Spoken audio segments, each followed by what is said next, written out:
Hello, St. Joseph. It's me, Father Scott. I hope you're having a great week. I know you're probably thinking, are all the videos going to be super low tech? No, not all of them. They will eventually get better. But for now, yes, they're super low tech. Especially this week, because Monsignor Mullen and I are with the seminarians and the Archbishop on our annual pilgrimage. So this video is coming to you from my room here at Savior of the World.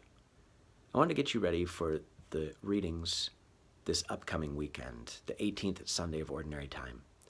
Now, if you remember from last weekend, we're doing a 5-week walk through the 6th chapter of John's Gospel, the Bread of Life discourse.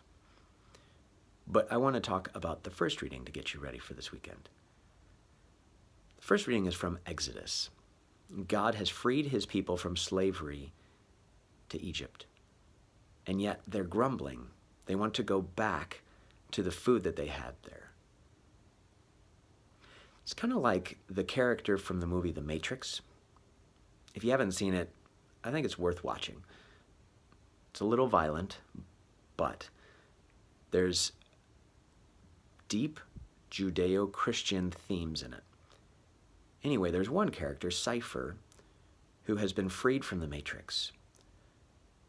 But the food that they receive in their freedom gives them everything that they need, all the nutrients they need, but it doesn't taste very good. And so he wants to go back to the Matrix, where everything could taste good, and he could have those momentary pleasures. But the exchange would be that he would give up his freedom of no longer being enslaved by the Matrix. Just like the Israelites wanting to go back to Egypt just because they want to satisfy some of their desires, some of their very base, simple desires. God had been giving them and would give them food that would satisfy them, give them all that they need, but maybe it wouldn't taste as good. They wouldn't have those momentary pleasures. And so they were willing to go back to slavery. We sometimes are like that.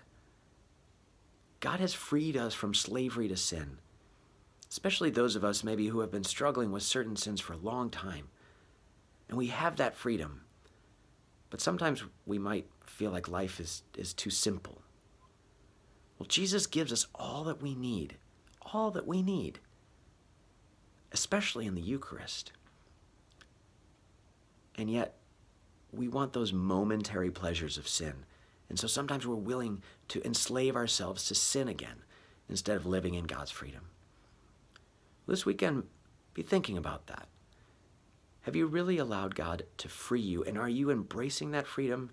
Or do you keep wanting to go back to the momentary pleasures of sin, to the flesh pots of Egypt, to the slavery of the Matrix? I look forward to seeing you this weekend. God bless.